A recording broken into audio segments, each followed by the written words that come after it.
You're listening to a special edition of The Globalist from Sydney, first broadcast on the 12th of November 2024 on Monocle Radio.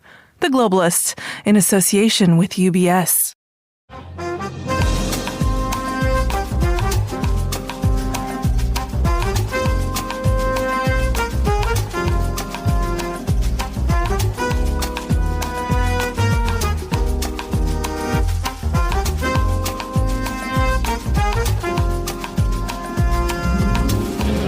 Live from Sydney, this is The Globalist. I'm Nic Monisse. Coming up on today's show, we're going to talk placemaking, development and activation in the New South Wales capital. I'm also going to be joined by Monocle's editorial director, Tyler Brûlé. Tyler, welcome. Well, welcome to you. I mean, it's fantastic to have you back in your own country. Fantastic being back in Sydney. I'm still trying to do the math on it, Nick, because I can't really remember the last time we were here, but we've got an incredible gathering.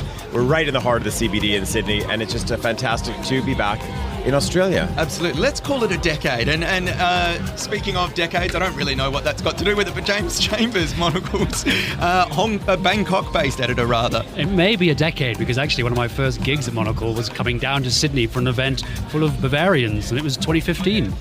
So almost a decade. Almost a decade. And we're going to be joined by some amazing Sydney-based guests to talk everything from affairs to hospitality and architecture. All that coming up on The Globalist, live from Sydney.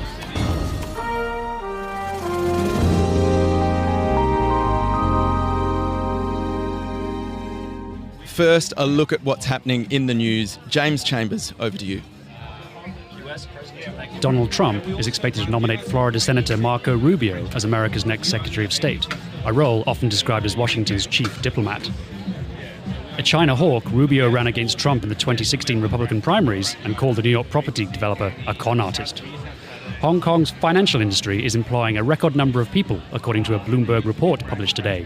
The growth of asset management and wealth management in the city is driving this expansion and offsetting a drop in investment banking jobs. And finally, the first theme park dedicated to the hit children's television show Bluey held its grand opening today in Brisbane, Australia. Bluey's World features a full-scale version of the Healer family's Queensland home and allows kids to play with the two stars of the Emmy Award-winning show, Bluey and Bingo.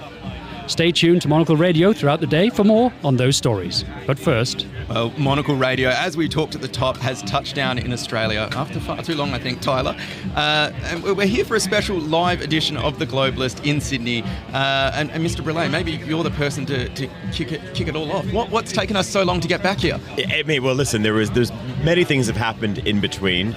I don't even want to use the P word, but we can, that is one part of it. And as we know, and this has been a conversation since we touched down in Melbourne, certainly last Friday, this kind of interesting discussion about how does this, these cities, how does this country also reset itself right now? And that's been one of the very interesting things being here as well, because people are they're still doing a little bit of soul searching here.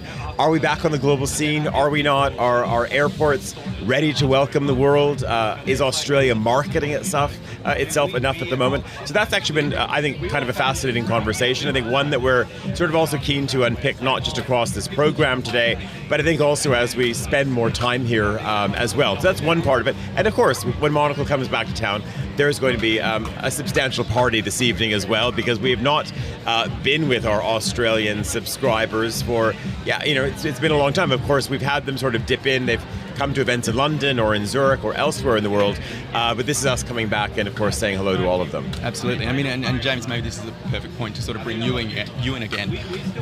You're based in Bangkok, not too far from a lot of Australian cities. What's your read on, I guess, the relationship between Australia, Sydney, and the rest of the world? Well, I mean, I've spent a few days now at a conference full of investors and analysts, and the focus very much is on the world outside of Australia. I mean, Australia, the growth story in Australia is very much reliant on what happens in China. Economically, but then obviously being a close ally of the US, they get caught in this kind of tug-of-war between those two superpowers. So when it comes to anything from mining, resources, and banking, everything, Australia is a global story, and it is connected to everywhere, and what happens in Asia affects Australia.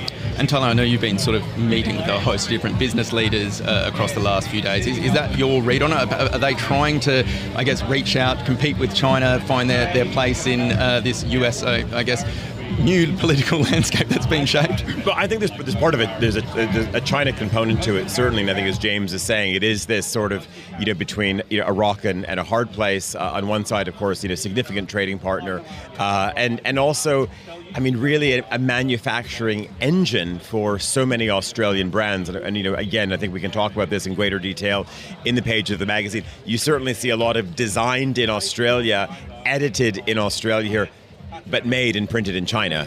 So that's one component. But I think if you go to the other side in terms of, investment partners, trade partners as well, Japan is actually one of the big stories. We sort of look at Japan in some corners, retreating from the investment stage, maybe retreating, but also, pushing itself also geopolitically in other corners of the world. But I was with someone from one of the big trading companies with Mitsubishi Estate the other day. Huge investors. You can look at a variety of towers around the center of the city. Big construction going on. So this is an interesting one to actually look at, brand Japan Incorporated also coming back into this market in a very, very serious way. And it's been fascinating actually talking to small Australian developers saying that you have some of the big Japanese players who can really sort of turn it around. They've got the muscle, they've got the checkbooks to, of course, put money into this market. And this is, very much, of course, the setting that we're in here with our friends from UBS. That's, a lot of the discussion and the narrative. And that speaks volumes as well. The fact that we're here with UBS, they've come and they're, I guess, it's a Swiss bank really committing to the Australian market. So clearly there is potential beyond just simply working with China. Well, that as well. And it is interesting, of course, the role of a neighbor from Zurich, obviously, a big partner of Monocle as well. And the fact that you have this major multinational name, certainly financial service name, and that level of respect that comes with it, but also just that point that we're talking about, that notion of the international. This is it's not a regional play. This is a proper global play that's happening here, of course, with the pumping music. And we should maybe actually, I'm going to throw it over to you, Nic, because our listeners can hear this sort of thumping music in the background, but they can also hear sort of the click of a paddle and a ball. Can you paint a picture for our listeners? What is unfolding behind our small radio setup here? I would love to paint a picture. We've got a padel or paddle court, depending if you're... Well, it's pickleball. Pickleball. What's the difference? No, listen, we'll have someone unpack the difference. This is pickleball. Padels with the walls. Pickleball's exactly. like a condensed version of tennis, right? Yes, correct. Slower racket, slower ball. Anyway, we've got that out of the way. It's pickleball, Nic. And what's happening? Andre Agassi is going to come down and give us a little bit of a masterclass on how to play pickleball and maybe even teach me the rules. Clearly I need a little bit of exactly. What is actually going on behind you? And maybe you could also discuss, we're also in the forecourt as well of the Museum of Sydney. And it's this wonderful sandstone building right in the heart of the CBD, and this is probably a perfect segue through to talking a little bit about the design heritage that I've sort of been exploring over recent days. I've been dipping in and out of various design studios, meeting various architects, and I think what's perhaps most remarkable about Sydney, what I love about Sydney perhaps in comparison to Perth, where you're from? To Perth, which is a wonderful city, but it's a city that more or less in the 1980s bulldozed everything, and everything's kind of these glassy concrete steel structures. It's a mining economy. We like the new, we like the flashy. It's all about new money. It's about your jet skis. I could see you on a jet ski, Tyler. No, you cannot see me on a jet ski. I have been on a jet ski, but I think we've done it once. I was trying to bait you a little bit there, but you've held strong. But I think the wonderful thing about Sydney and the architecture scene here is the fact that so many of these studios are able to balance, I guess, the historic structures with new expansions, new renovations, and you see that here. There's again this beautiful historic sandstone on the lower floors with glass boxes inserted into it, but right in the heart of the city with the pickleball court taking place in front. What are you most excited about? Or you've got 24 hours left in the city. What are you looking forward to seeing after all the little bits and pieces you've tipped up? No, I'm going to say actually I'm very much looking forward to seeing at least 200 Monocle subscribers over the coming hours, which is great. Of course, we are broadcasting.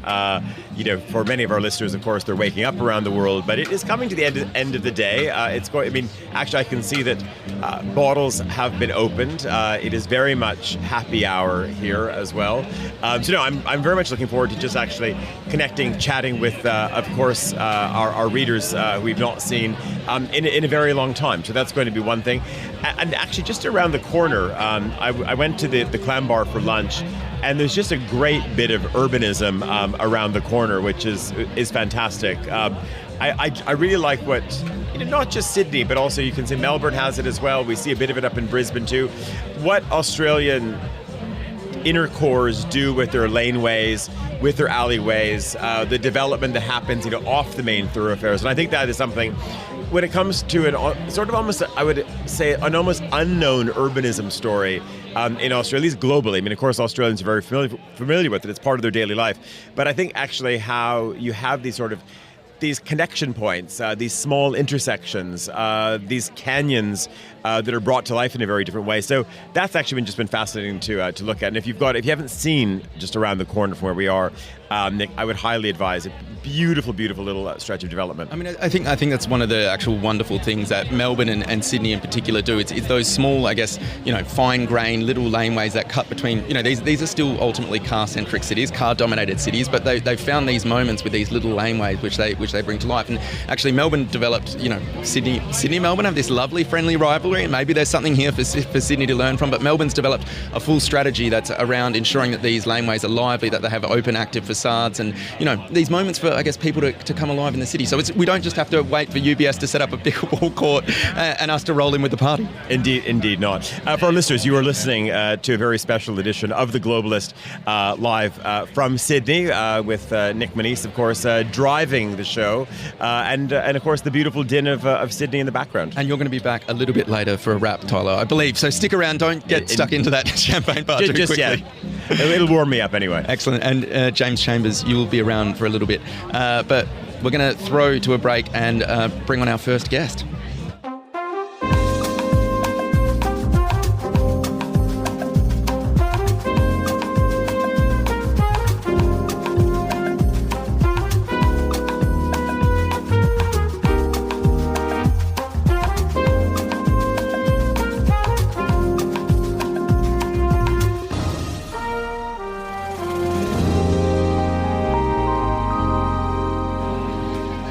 I'm joined now by Keinton Butler, Senior Curator at Powerhouse and the Creative Director of Sydney Design Week. Keinton, thank you very much for joining us. It's good to be here.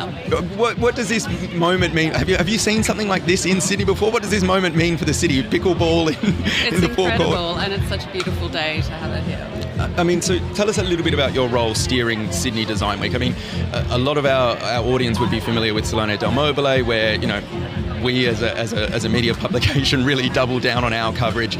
You've got 3 days of design in Copenhagen, the like of that. Where does Sydney sit within the context of, a global design scene? Yeah, so we have a really long legacy. So we're one of the longest running design festivals in the world. We're celebrating our 30th anniversary in 2 years in 2026. So it's a really exciting program that the Powerhouse produces every year. It's unlike a lot of the other design fairs in that it's not centred around a trade fair, a commercial trade fair. It's really centred around ideas and to interrogate contemporary ideas around design. And so we set a provocation or fields of inquiry or anything really to enable us to interrogate different ideas around design discourse in Sydney. And I think that's what is so appealing to me about the work that you're doing. I mean, so many of these fairs, you kind of touched on it there. It's about commerce, it's about sales, it's about kitting out the latest development with a host of different chairs. You're really about, I guess, pushing the discussion forward and facilitating, I guess, research. Is this where we're going, or at least encouraging people to be a little bit more explorative? Absolutely. I mean, there's a research element. So, for example, this year we invited external curator to work with Amaya Sanchez Velasco, who is an architect and researcher as part of Grandeza Studio, which is based in Barcelona and in Sydney. And Grandeza have a research-based practice. They look at critical spatial practice as well and look at writing and filmmaking. And as a result, we had a very curated program that really focused on filmmaking, production design and architectural practice and world building. So each year we're able to explore different aspects of design, and The year before that, we looked at Bruno Latour's work, and next year will be different again.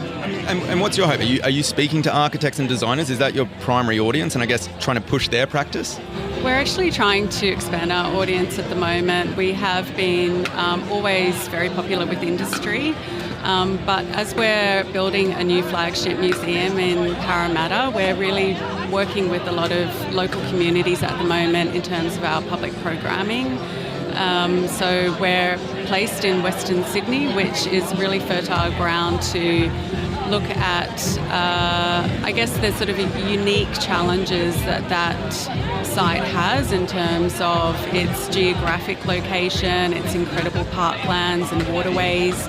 And so we've looked at different ways to activate Western Sydney through tours of Warragamba Dam, for example, through food programming, looking at like vegetable protected cropping centres, looking at mitigation of climate change and also food instability. So really tackling those really important design issues in our region. What I think is so fascinating is these maybe wouldn't, I guess, come to mind initially as design problems, but you're framing them as such? Absolutely. Design is such an expanded practice now, and it has frequent intersections with other disciplines such as science and technology, and as a museum of applied arts and sciences, we're really best placed to tell those stories. And then I guess, I think what else is fascinating about your setup here is the fact that, Powerhouse is a museum and yet it's running Sydney Design Week. How did that come to be? And why does it take a museum, I guess, to sort of champion something like this in Australia's biggest city? We've always championed design. As I said, we're, Museum of Applied Arts and Sciences. We're over 150 years old. We've really looked at championing design, contemporary design, historical design, and it really makes us best placed to have those conversations with designers. And then I guess looking ahead to next year, 29 years, not quite 30 yet, but can you tell us a little bit about the agenda or what your priorities are going to be? So next year we are planning Design Week for September 2025, and we will be looking at a series of interventions across the city, but we'll also really be looking at planning 2026, which will align with the opening of Powerhouse Parramatta. And through that program, the exhibition program that we'll be able to offer, will really be able to create an amazing platform for Australian design. And so 2026, the opening of the new museum, I mean, tell us what that's also going to do for Parramatta itself, and perhaps where Parramatta sits in the context, I guess, of the development of wider Sydney. Absolutely. It's really a transformative cultural project for Western Sydney, and we're so excited to be part of it. We have incredible facilities at the new museum, so it's not only exhibition spaces but also opportunities to bring school children in through our academy. We have theatre spaces and cinemas. It's really it's going to be such a vibrant cultural centre for that region and for those communities who really need it. And tell us a little bit about the region, because I think what's so fascinating, I guess, about Sydney, and you hear about these big strategies. There's, I think 3 or 4 different cities within this city. What can other places, I guess, learn from maybe the work that's going on in Parramatta and investing in a hub that's not, the typical city centre? Well, 1 in 11 Australians live in Greater Western Sydney, so in many ways it is becoming a really key urban area, and I think it's the 3rd largest economy in Australia, so it is a city in itself, and we're just really excited to be part of it and working closely with local communities. And is it going to, I guess, shape or change that local community, or are you seeing other organisations equally invest in the area, knowing that you're coming on board with this new museum? Absolutely, it's rapidly changing, and we're working very closely with local councils as well. So I really feel like it's been a really exciting sort of cultural catalyst for other organisations as well that we're working with. So there's a lot to look forward to. Excellent. Thank you so much for joining us, Keinton. We'll be right back after this.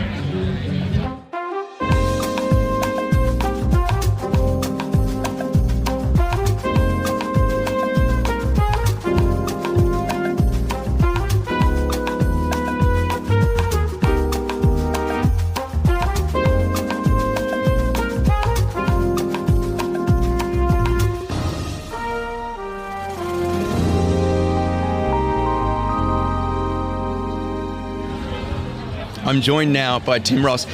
You can tell I've kind of put this show together because it's going to be we're a news show, but it's going to be very urbanism and design focused.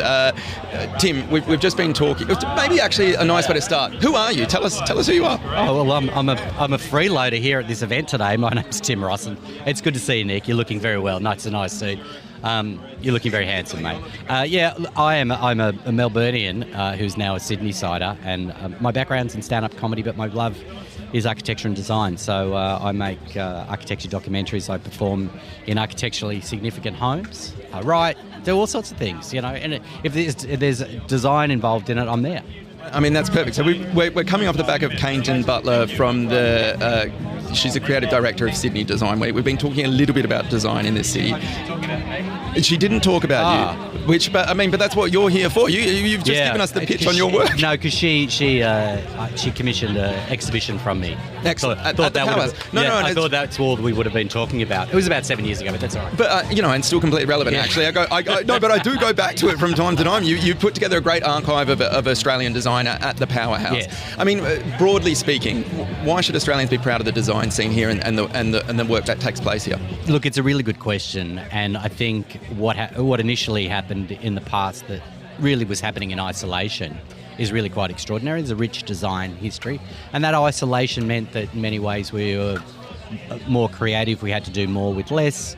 A rich tradition of being experimental here, and of course from an architecture point of view, light, space, climate has enabled all sorts of really interesting architecture, and that continues to this day. And I think it's a really exciting time, particularly for residential architecture in Australia, and I think people are seeing that through Instagram. Really interesting renovations, not just new builds, and the architects, the new generation of architects, I suppose, who are now in their, not young, but in their mid-30s and 40s, are starting to look at a different playbook. They're mining a different set of memories. Their influences are different. And so we see that coming out, and I think in many ways leading the world. I mean, there's I guess, the isolation that Australia experiences. Do you think that also feeds into this work, that we're forced to perhaps be a little bit more creative because we maybe feel like a little bit we're on the edge? Yeah, and I think there has always been a view that we need to prove ourselves. So there's an inferiority complex that goes with that. But that naivety is sometimes our strength, that sometimes we're prepared to push ourselves out there, particularly on the world stage, because that, in many ways, we are naive and we think, this is all possible without all that constraints of the old world. There's that colonial spirit in some ways. Not that speaking about colonial is all that PC these days, and it shouldn't be misunderstood in anything way, but that sort of knockabout Aussie way, it still rings true. And then I guess, a lot of your work has focused, I guess, on the mid-century as, Australian heritage in that regard. Do you see this link, I guess, between the work of, some of Australia's mid-century greats and the work that's taking place now? Yeah, I think there's definitely those architects will always reference some of those architects' work. But I think increasingly what you see people referencing is experimental housing styles or moments in architecture. And so I certainly, for me, looking back at some of the more experimental styles of housing, group housing, cluster housings, and that sort of thing is probably more important now than looking at things from the 1960s and going, look at the way that they did those tiles. It becomes more, look at the way they clustered these houses together to make great community housing, how they fostered community through design effortlessly in the 1960s and 70s, and what we can learn from that today. So looking a little bit more at ethos rather than aesthetics. Yeah. And I think the lessons are more important from design, that the ideas that you can take out of great houses from the 1960s and 70s are more important than the straight aesthetics of those things, yeah. I mean, you talked a little bit about communal housing, and maybe there's a discussion here to be had about government as housing as well. Yeah. I know you've been heavily involved in the Sirius project, which this is an amazing mid-century development in the Rocks in Sydney. Yeah, well, it's not far from where we are now. In the 1970s, it was a big brutalist building that was social housing, and then maybe 6-7 years ago, the government sold that building, kicked everyone out, and now it's luxury apartments. And the government sold it for $155 million, basically gave it away, and I think they sold the penthouse alone for $65 million, one part of it. And so there's a sadness here, and there's been a broader failure in Australia, full stop, with creating enough social housing. We decided that we'd let mum and dads be in charge of having rental properties, and they're the worst landlords. And so we fell over in that way. And so we're in a tricky situation that many people in the world are, that are key workers, particularly in the city in Sydney, where you've got policemen, nurses, teachers. They're on public transport for an hour and a half, or they're driving an hour and a half just to look after our kids or to teach. Or if you're working in a nursing home, you maybe 2.5 hours on the train to get here, and that's not what people see from this country. That's not what Australia's supposed to be about. I mean, are there shifts happening? Are these issues being addressed? Are you seeing that? I think there's definitely a push. Certainly, the state government in New South Wales has got social housing right up there in the top of the agenda. There's a wonderful movement coming out of Melbourne, which is all about taking existing social housing stock and not knocking it over, which has been a common thing happening here. It's like, how come it's cheaper and more sustainable to just refurbish those social housing? And a lot of the time they don't need much to make them look great. And so and it's top of mind for people, because housing affordability has gone through the roof, and the average Australian can't afford to talk into the Australian dream and buy that quarter-acre block like they could 30, 40 years ago. I mean, does that need to be reframed as well? Because I think that's quite fascinating as well. The way that we've lived is obviously changed. Is the quarter-acre blocks still feasible, or does there need to be a broader discussion around that as well? Look, you have to go further and further out, and the urban sprawl is carving up our cities, and the infrastructure can't keep up with it, and it creates communities where people don't walk, and they're getting huger. And whereas we're seeing this, we're quite late to the party with apartment living, but we're seeing, particularly the inner city of Sydney, these beautiful communities coming out, and people embracing apartments in a way that 50 years ago they'd say only foreigners live in flats. And now there's the new Australian dream of apartment living, great community, good amenity around those apartments, well-designed apartments, which we're pretty good here at doing, and Australians are really embracing that, being near the action, enjoying the best of the city and the best of the climate, being close to the beach, all those things that has made the city really, really famous. I mean, that's what's quite fascinating as well. It's this balance between amenity and, you look at any Australian city. Perth, where I'm from, is completely sprawled along that coastline. We want proximity to that amenity. So it's finding a way to make that proximity comfortable. And that's why I think also bringing up Sirius. I mean, I remember seeing that building for the first time as a kid. I was very lucky. My dad was here on a conference. I was staying at the Park Hyatt, which was phenomenal. Look at you go. I spent... For our listeners, Park Hyatt sits in a position on it juts out into the harbour, and you can see the bridge on one side and the Opera House on the other. And I spent the whole time in a bath towel watching cartoons. Of course you did. So making the absolute most of it. But I remember, and this was before I studied design, before I really had an appreciation of architecture, but I remember seeing Sirius and just it blew my mind. And then to learn that it was social housing was phenomenal. I mean, have we lost our way a little bit there in terms of, giving design quality to apartment buildings? Yeah, I think, look, where we're looking at here in Sydney, if you look around the skyline here, one of the first things you'll notice is that the new buildings are pretty good. And there's been a design excellence has been built into everything that's built around here. And so we are starting to see the results here. We're starting to see a better standard of buildings, and I think that speaks really well for the future, that and that's more and more starting to happen. And I actually think we've got to be positive about that our apartments are going to get better, and certainly the cityscape's going to be richer for it. I like to do closing remarks. I mean, what can the world learn from Sydney? Why should people come here and maybe spend a little bit of time in the city? It's the most relaxed city in the world in terms of climate. And people like to sort of hang out where not very much and roll into those cliches of the beach and beers and a relaxed lifestyle, and still have all those other things, culture and great food, great architecture, sirens, the whole lot. I couldn't have timed that better. Tim Ross, thank you very much. Good to for see you, joining Nick. us. Brilliant. James Chambers, you've come back onto our little podium here. What else are we keeping an eye on today? Thanks, Nick.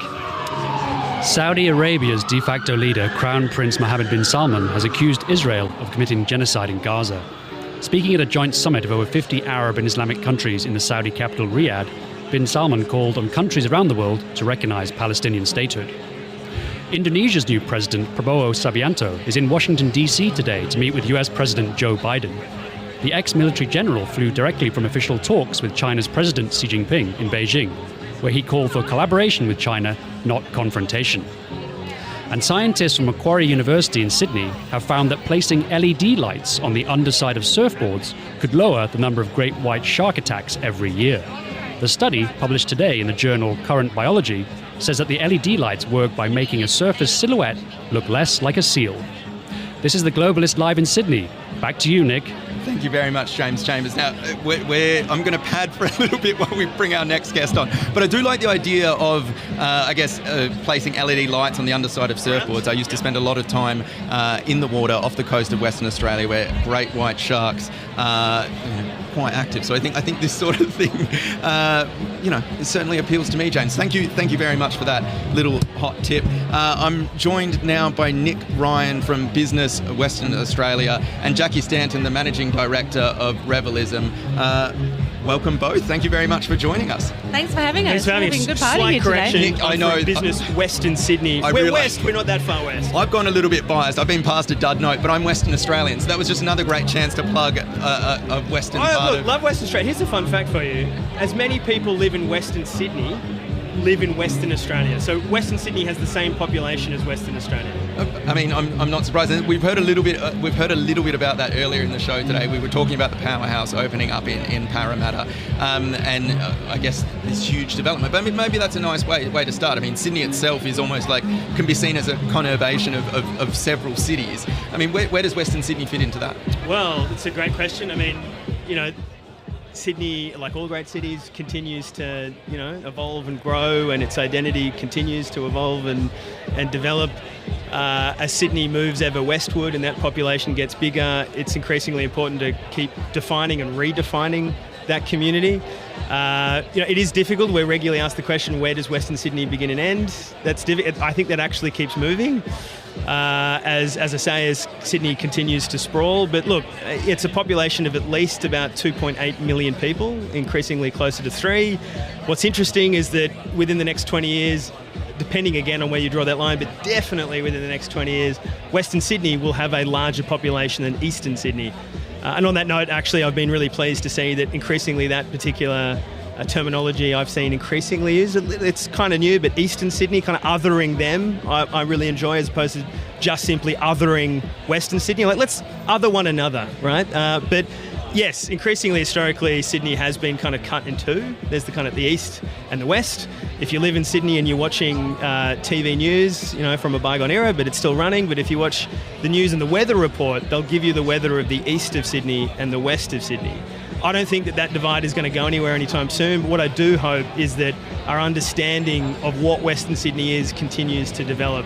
It's kind of monolithic in a lot of people's heads. It's incredibly big. It's got a massive, you don't think of Western Australia and think that everyone is identical. I do think what's really problematic about the East's perception of Western Sydney is that, we're all just the same. I'm like, no, we're actually one of the most multicultural, diverse places on Earth.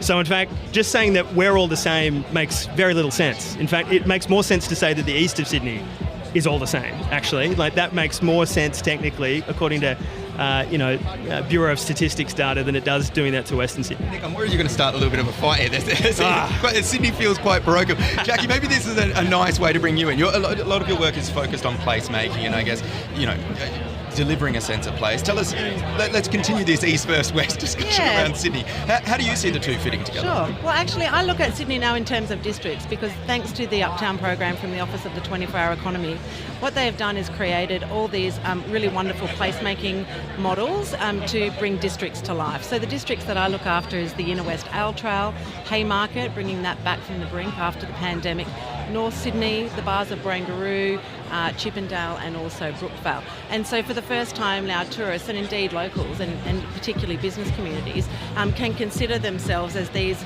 little townships and have their own really strong identity. And the government is training people up and also and funding us to create, websites and social media and PR campaigns and all these sorts of things that is, creating, reasons to visit and allowing the amplification of collective marketing and brand building. So from a place perspective, this is a world first model which has been wildly successful. It's in its third year now, and I hope to see it continue and become national. In fact, take this model internationally as well. Absolutely. I'm just going to point out in the background, I think Andre Agassi is about to come out, which is why you're going to hear competing, maybe some crowd noise, or maybe people are going to be cheering for us. Who knows if that's what's going to be happening here. But Jacqui, I'm curious as well. So there's place, but obviously a lot of your work, and Nic, a lot of your work as well, is also tied to business. Tell us a little bit about the importance of having a really strong identity, a really strong sense of place, and what that can do for businesses and an economy. Sure. So if you take, for example, the Inner West Ale Trail, this is a collective of 18 brewers, and many of them are small businesses that don't have a large marketing budget. They don't have a marketing manager, and so to try to get presence and to get profile in a really crowded market on small budget is quite difficult. But what's really beautiful about bringing the collective together is that the bigger players, like Young Henry's is probably the hero, it's lifting everybody else's profile, and they're getting access to all this collaborative amplification power that they couldn't do on their own. And then for the consumer too, it's more exciting. We can go to one place or we can go to many places, and that's what I'm really passionate about. Is that let's explore our city. Like living in Sydney, people complain about it a lot. It's expensive and it's difficult to get about. So if we're here, we might as well make the most of it and do as much as we can. Absolutely. That's what we're trying to do here. Nic, where does that link between business and place come into your work? Another nice little segue is that actually Australia's favourite beer and best beer, as voted by the public, in fact, was recently announced, I think 2 years in a row now. Mountain Culture beer started in the Blue Mountains. It now brews in Western Sydney, in Penrith. So, Ale Trail, awesome in Inner West. It's time to get to the Outer West, where actually the best beer is brewed. So there's our hero. But look, we've recently been doing a lot of work on thinking about how we can better activate our rivers. We often think of Sydney, quite rightly, as a harbour city, very proudly so. But it's actually also a rivers city. We have several large rivers that often get forgotten. We've got the Nepean Hawkesbury River, which the Brits were clever enough to name twice. We've got Parramatta River, which becomes Sydney Harbour. And we have the Georges River and the Cooks River. There's over 300 kilometres of that. And what we've been really trying to do a lot of work on is how can we bring the same economic opportunities to those rivers and those river frontages as Sydney and the harbour has managed for itself. That's proved a little difficult, but we're keen to give it a crack. That people can have a really phenomenal world-class river experience in Sydney, as well as a really amazing harbour experience. Brilliant. Well, Jacqui, Nic, thank you very much for joining us. We're going to keep our eye on Western Sydney and I guess beer. That's very much on our agenda. Certainly for tonight. Thank you very much for joining us.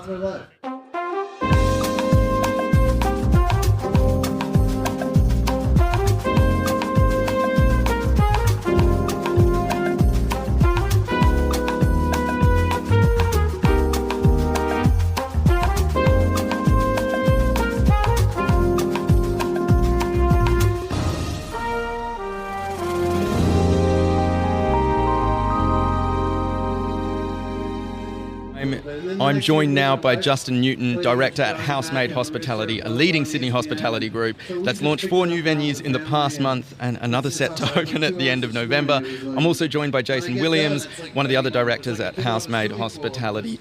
Justin, Jason, welcome very much. Thank you for joining us. Thank you for having us. I appreciate you've come on right as I can see on stage. We've got some hot competition here, but I'm here for it. And I guess a thread that's kind of run through today's show. We started by talking a lot about architecture and design in the city. We've moved on to I guess place, and linked to place was hospitality. Our last guest, we're talking a lot about drinking, dining, specifically beer. Tell us a little bit about your work and what you're doing in Sydney. So we kind of started about 3.5 years ago, actually at the tail end of COVID. We opened 1 venue, 2 venues, and cut to 3.5 years later, we're at about 16 venues so far. We're kind of concentrated in the areas of like the CBD and Surrey Hills and Bondi, so 3 very, very populated areas. And we kind of started because we just wanted to produce really great hospitality, great local hospitality, produce career progression for young Australians that want to get hospitality, and we're hospitality lovers at heart. The story that I give is that I dropped out of a law and economics degree to pursue a career behind a bar, and my parents have never let me forget it. So we're just lovers of the industry. You fit into this. Jason and I worked together for many years, and we've been really good mates for a long time, and we always wanted to work together. And maybe 4 years ago we got the opportunity to do it, and now we're in the trenches together doing what we've always loved doing, but we get to do it for our own business now. I think what's fascinating, you talked about launching in the pandemic. You're coming off the back of Sydney's lockout laws as well. I mean, what were the maybe missing opportunities that you've kind of really capitalised on in the last 4 years? So the lockout, the competition, With Andre, to be clear, I'm sure he's going to come to one of your venues a little bit later tonight. But. The lockout laws were kind of very detrimental to the Sydney culture, and they were in place long enough to really affect culture. There's a whole bunch of young kids that don't know what it's like to go out late. So, and to be clear for our global listeners, this was, you basically had a cut-off time for entry into the bars in the city centre. Yeah, you couldn't go out after about midnight. And the logic was that this would somehow curb bad behaviour? Yeah, correct. Apparently we couldn't handle our alcohol, and the government slammed shackles on us and forced us to not go out. And so it was in place for just long enough to change a particular generation. COVID then hit after that, and so we went from the lockouts to the lockdowns. So Sydney hospitality scene went through a very, very difficult period. We had 2 lockdowns here in Sydney. We thought we were smart when we opened our first venue, and after the first lockdown, and we actually opened 3 months before the second lockdown. So it's been quite tough, but to see the city re-emerge after the lockouts have been repealed and the lockdowns and COVID has kind of gone away has been really, really inspiring to see. Yeah, I think for your global audience, I don't think they'd be surprised that the government wanted to lock Australians out from drinking alcohol. But that said, it had a pretty disastrous impact on the local, not just hospitality industry, but the nightlife economy in general, because it had such an impact across many different sectors of the community and industries. But to Justin's point, I think there's been a really good bounce back. There's still a lot of work to be done, and I think local, state, and maybe even federal government are actually putting a lot of investment into building back that nightlife economy, whether it's creating precincts that Justin and Housemate Hospitality are a part of, live performance, music, hospitality, culture, placemaking, all that kind of stuff. So Sydney's really coming back. I mean, what I think is quite fascinating is I think when people think of Australians, they often think about hospitality. I think we're some of the friendliest people in the world. I think we're incredibly welcoming. I've had that. I mean, I'm based in London, and I feel like every shop I've walked into, people are willing to have a bit of a yarn and a bit of a chat. You've worked in Singapore previously. Where does I guess Sydney sit, I guess, in a global context, or at least certainly in comparison to Singapore? Yeah, it's something I'm really proud of. I think the Australian Sydney style of hospitality is quite unique. It doesn't have maybe the European flair or the kind of American brashness. It might not have the finesse, of the traditional centres of fine dining, for example, but Australians just have this really universally well-loved style of hospitality, which is genuine, personable, and because Australia has such good food, beverage, produce, hospitality, it's a wealthy country, all these things means that we're actually really bloody good at hospitality. And so you take that into a global context when we're just nice, we're affable, we like to have a chat, famous for it, love to have a drink, love to eat, love to socialise, combined with all those really other great factors. I think Australia, obviously biased, but Australia has some of the best hospitality in the world. I mean, and Justin, I guess just to wrap up and adding to that, what can, we've got a global listenership. What can, I guess, someone in Seoul or Singapore or Stockholm, I guess, learn from the work that's happening here in Sydney? To Jason's point, I think the Australian sensibility, that camaraderie, that mateship, comes through in service. We're a very genuine people, that the people that serve you actually want to serve you. We try very hard to produce the best quality food and beverage possible. We have an amazing array of local produce that, you know, is at our back door, so we can afford to bring that in for a little bit cheaper. And we generally like socialising. We're a very outdoorsy nation. Drinking and dining is an essential part of our culture. And I think, like I said, Sydney particularly has come out of the lockouts and lockdowns with this renewed vigour for getting out and socialising. And the governments are now supporting us, and the councils are sponsoring us, and the quality of venue is increasing as well. So I think there's never been a better time for Australian hospitality than right now. Perfect. Justin Newton, Jason Williams of Housemade Hospitality, thank you very much for joining. You're listening to The Globalist on Monocle Radio.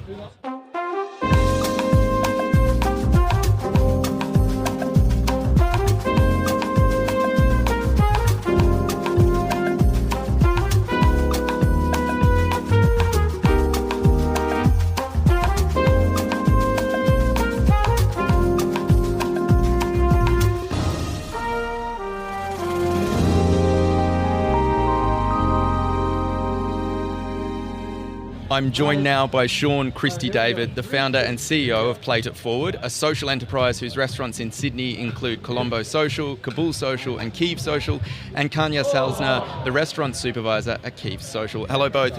I mean, welcome to today's show. This is a little bit of... Have you seen some I love of it. the Great timing. Andre's on stage. Outdone by him, but yeah, it's cool. How are your pickleball skills, Sean? Oh, probably not as good as Andre's, I'll give you that. Okay, Kanya, you feeling... I feel like, you know, is there some potential pickleball action in you a bit later? A little worried, but I'm good. Have a little bit of a go. I mean, firstly, thank you both for joining us. I mean, we're here, I guess, to talk about Keep Social, but I guess Plate It Forward more generally. I mean, Sean, for our listeners, paint the picture, explain what Plate It Forward is. Yeah, I suppose it's a movement developed to create equal opportunity around the table for those that are excluded from the job market or just kind of hard on life right now. So we have a employment strategy for about 100 people, refugees, asylum seekers, people living with disability out of the incarceration system, and in Australia, our First Nations people. And then we also donate 3,000 meals a week in Sydney, and then meals to our countries that we represent, which is Sri Lanka, Ukraine, and Afghanistan. I guess what jumped out at me when I first heard a little bit about your work is that I feel like, you know, as Australians, we can be very much removed from the rest of the world, and I guess the challenges that are taking place elsewhere. Did that factor into your thinking as to build this connection between maybe Australia and conflict or problem zones elsewhere? Yeah, well, it started off with my background being Sri Lankan, Australian-born Sri Lankan, and wanting to do something for the people in Australia, and also the people that were my motherland. And I understand that there was a war over there, I understand that there's some real difficult circumstances. I'm feeling quite helpless in here, and then realise what was that universal love language, what brought us together, and what could connect us, and that was always going to be food. So, and you then work with, I guess, people coming from those countries that are maybe looking for new opportunities in Australia? Correct, yeah. So we've got people from all over the world. I think we've got about 100 staff across the group. 90% of them will be from those communities. 80% of them are culturally and linguistically diverse women as well, which is a beautiful statistic, and they're really lucky to have a great team around us. And they love that answer from you. I must say that's outstanding. I cued it perfectly. In the background. I mean, Kanya, the reason I asked the pickleball question as well at the top is I feel like Ukrainians are particularly good at tennis, so I assume that would translate to pickleball. But I mean, tell us a little bit about, I guess, the food culture of Ukraine and what you're bringing to Keep Social. For the only Ukrainian restaurant in Sydney has become a true home for the Ukrainian community in the Sydney, where when people come there, they feel at home. Our customers say that atmosphere is warm and cozy, just like at Grandma's house. These restaurants help the Ukrainian community reconnect with our culture, find a community and engage with each other. Through food, we share the story of our culture with the Ukrainian, with the Australian people. When you move to another country, especially in the beginning, you miss your homeland and feel homesick. That's why it's so precious to have a place where you can go and feel at home again.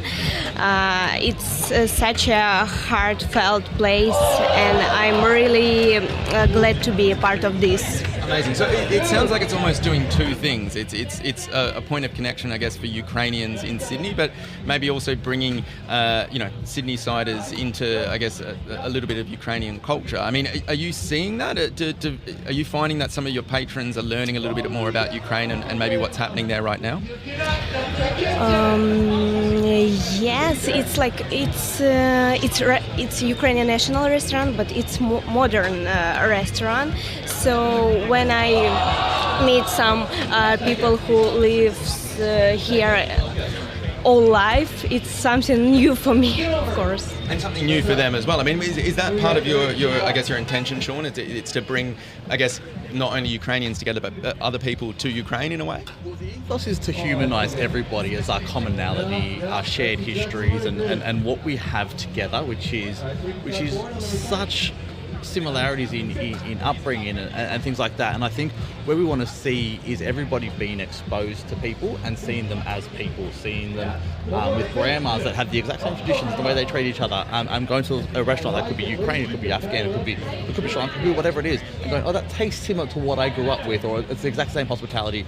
And these are numbers that people see. They see the number of refugees, or they see the number of people coming in, but they don't know them as individuals. And what we want to do is let those people shine, let them be them true selves through their cultural identity and through their food and through their stories, to be able to connect with everybody and say, hey, we're here, we love Sydney, but do you know back in our home country there might be some difficult circumstances, and how do we be educated in a way that isn't sad, but it's quite like together, and therefore we can do something about it.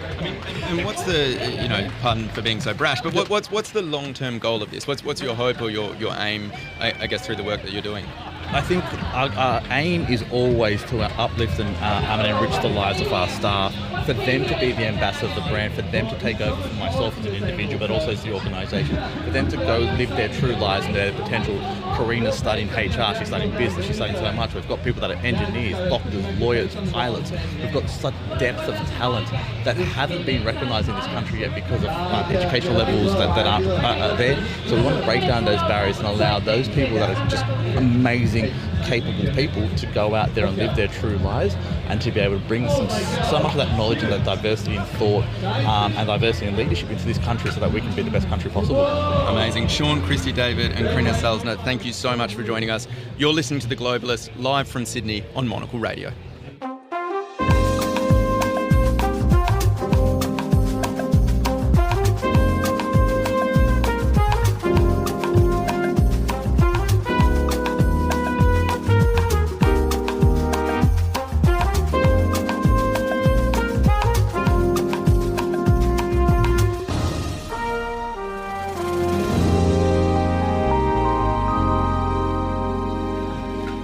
I'm happy to say I'm joined again by Tyler Brûlé, Monocle's editorial director and chairman, and my boss. So my job's been on the line in many ways today. Very much so. But anyway, I think you're doing a good job so far. Well, I'm going to take that and I'll use that at my end. There's the cheer.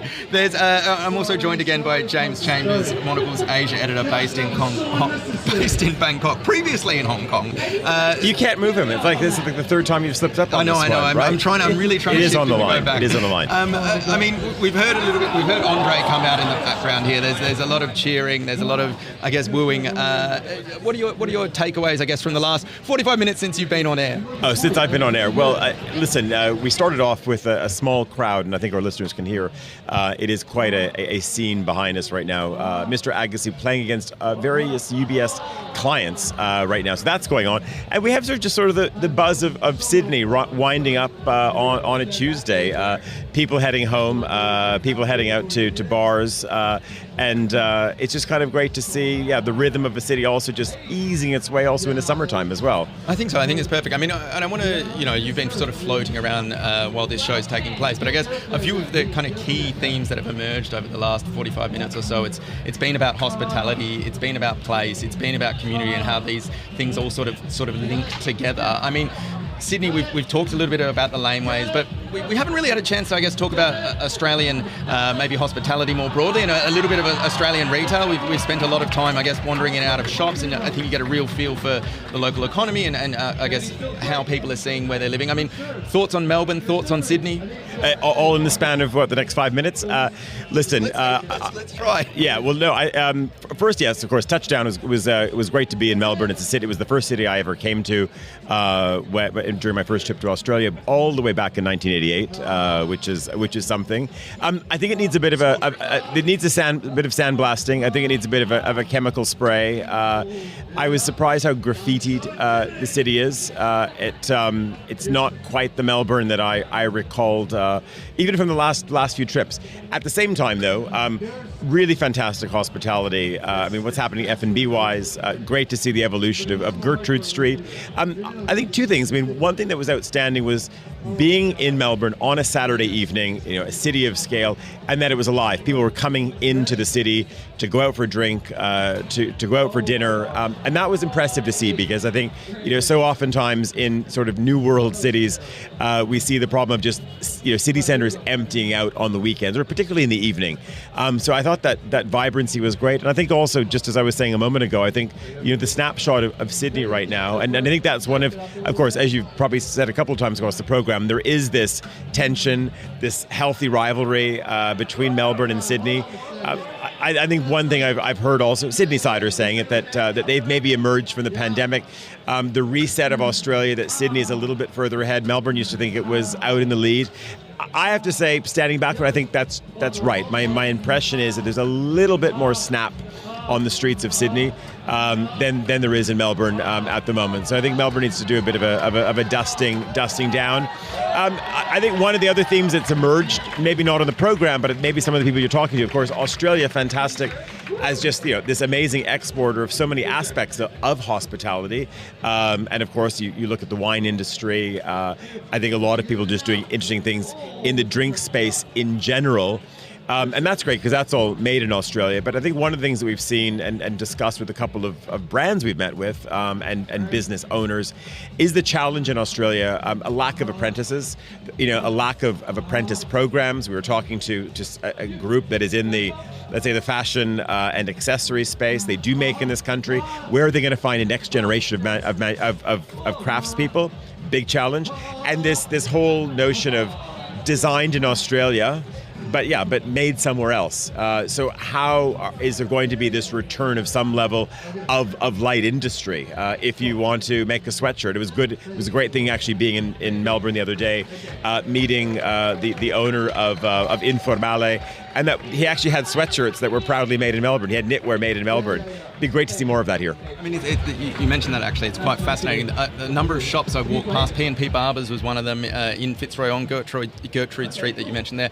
They had actual tailoring and sewing machine in their shop. So they're selling merchandise. They're selling you a jumper, but hey, if it gets a rip, you can come back and have it fixed. So I mean, something I would potentially like to see happen.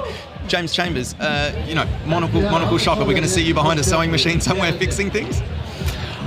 Not quite yet. I mean, I might buy my wife a sewing machine for Christmas, although she does want to drill as well. But I think from my perspective, I mean, Australia has the history with the UK, it has the attachments politically and defence-wise with the US, but coming down here from Bangkok, it does feel very connected with Asia, and it does feel like the future of Australia is very much connected to Asia. I've been walking around Sydney. I mean, it's a great city to walk around. I always do take every opportunity I can when I'm in a city, which is very walkable, and there's a lot of Thai being spoken, there's a lot of Chinese, a lot of Cantonese, and it really does feel like this is a big city in Asia Pacific. 20 seconds, Tyler Brûlé, closing remark. Closing remark, looking forward to seeing all of our subscribers this evening at our big event. And of course, having everyone listen to, of course, Monocle on Sunday, this coming Sunday. Excellent, I will be tuning in. But that's all for today's program. Tyler Brûlé, James Chambers, thank you very much for joining me. Today's show was produced by Laura Kramer. Our sound engineer was Flynn Simons here in Sydney, with editing assistance from Lily Austin in London. After the headlines, there's some more music on the way, and the briefing is live at midday in London. The Globalist returns at the same time tomorrow, live from London. I'm Nic Monisse. Thank you for tuning in.